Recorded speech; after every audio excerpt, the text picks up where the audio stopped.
welcome to the Explainer. So let's dive right into this. We're going to look at the actual nuts and bolts mechanics of strategic thinking. Have you ever wondered how massive, iconic companies get pulled back from the absolute brink of disaster?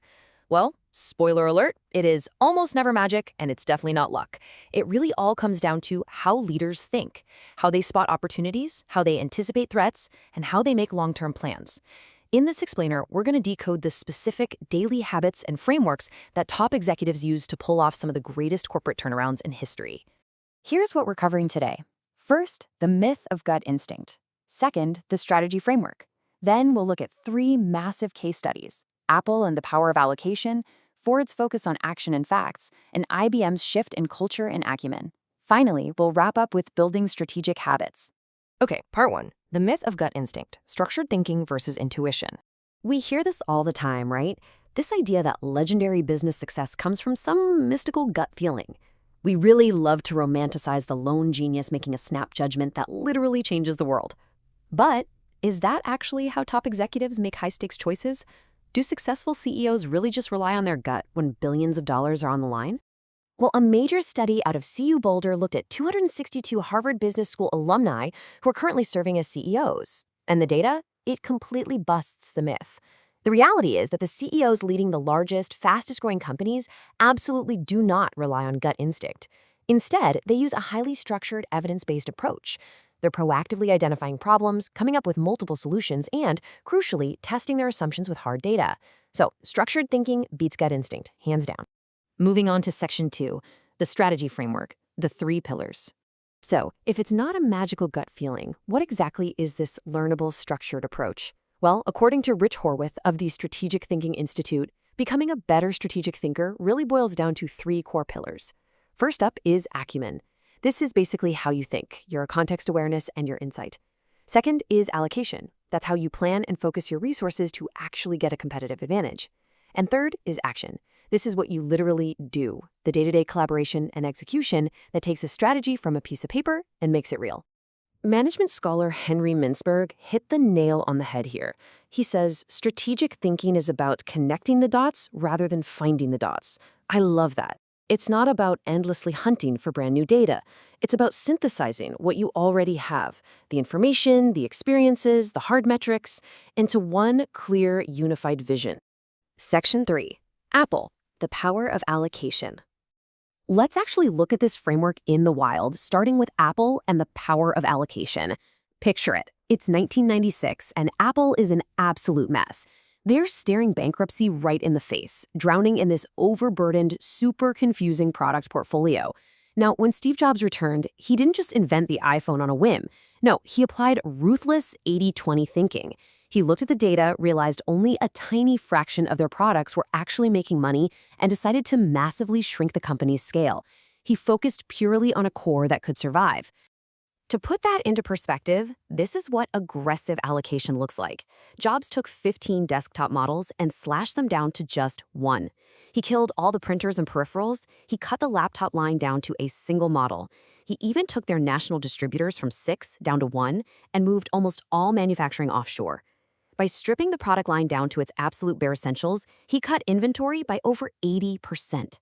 That single strategic move saved Apple from financial ruin and totally set the stage for the dominance we see today. Now for Section 4, Ford, action and facts. Next up, let's explore the action component. We're looking at Alan Mulally's dramatic rescue of Ford Motor Company. Before Mulally showed up in 2006, Ford was paralyzed. Executives were fighting these crazy turf wars, completely prioritizing their own departments over the company's bottom line. It was classic corporate drama. The culture was notoriously toxic, and the financial result? Catastrophic. They were bleeding money, facing a massive $12.7 billion loss, and on the verge of losing their number 2 sales spot in the U.S. Mully saw right away that Ford wasn't functioning as one company. It was basically a collection of warring regional fiefdoms. So he immediately rolled out the One Ford strategy. Actually, there's a great story where someone asked if he was going to merge with another company, and he just smiled and said, "Nope, we are going to merge with ourselves." He forced these completely disparate divisions into a single, collaborative, global team. But how do you actually get a toxic culture to take coordinated action? Well, before Mully, Ford meetings were basically Mortal Kombat. Executives just hid the truth. So Mullally instituted a mandatory weekly business plan review, and the rules were strict. You had to present unvarnished factual data, no excuses. But, and this is crucial, he made it a safe environment.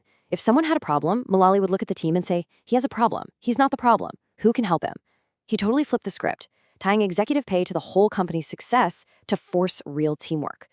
The results of sticking strictly to this evidence-based, no-blame plan were just staggering. Just 4 years later, Ford went from that crushing $12.7 billion deficit to reporting a $6.6 billion profit. That was the biggest in the entire auto sector that year. Absolute game changer. All right, Section 5, IBM, Culture and Acumen.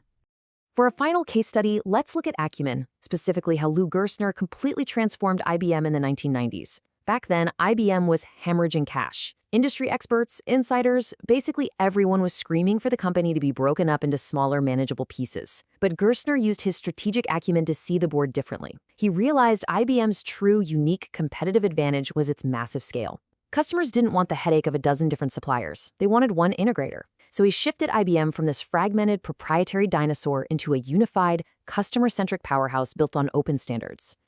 But here's the catch. Executing this brilliant new strategy required a monumental internal shift. IBM employees at the time were totally obsessed with internal rules, conflict, and protecting their own little privileges. Gerstner realized that strategy on paper just wasn't enough. As he famously put it, I came to see in my time at IBM that culture isn't just one aspect of the game, it is the game. So, to fix the culture, Gerstner took fast action. He shifted compensation away from individual unit performance to total corporate performance to force collaboration. He tore down the rigid bureaucracy. He even relaxed the famously strict IBM dress code, which meant executives could finally breathe without those stiff, starched white collars choking them. By combining deep market acumen with a total cultural overhaul, Gerstner delivered one of the greatest corporate turnarounds of the century. I mean, he grew the company by 40% and multiplied the stock price 8 times over during his tenure. Bringing it all together in Section 6, Building Strategic Habits. So, how do top executives consistently achieve these massive results? According to the Marshall Foundation, it boils down to 7 daily strategic thinking habits. Habit 1. They anticipate problems by looking for root causes, rather than just reacting to symptoms. Habit 2. They think critically. Habit 3. They challenge prevailing assumptions, refusing to just blindly swallow the latest management fads. Habit 4. They patiently interpret unsettling, ambiguous data. And Habit 5. They synthesize information, meaning they actively seek patterns across multiple sources before jumping to any conclusions. Moving on to Habit 6. Strong leaders proactively create a platform for success and growth. They build the foundation. And finally, Habit 7. They communicate a clear, compelling vision from the top down. This is what shifts a workforce from just, doing a job to genuinely wanting to get the mission accomplished. As we wrap up this explainer, I really want to leave you with a quick, actionable exercise. Think about your own work, your team, or your company. What is one deeply held assumption that you've been trusting purely to your gut, that you actually need to start testing with hard facts today? Remember, strategy isn't magic. It's structure, it's allocation, action, and evidence. Thanks so much for joining me on this explainer, and I'll see you next time.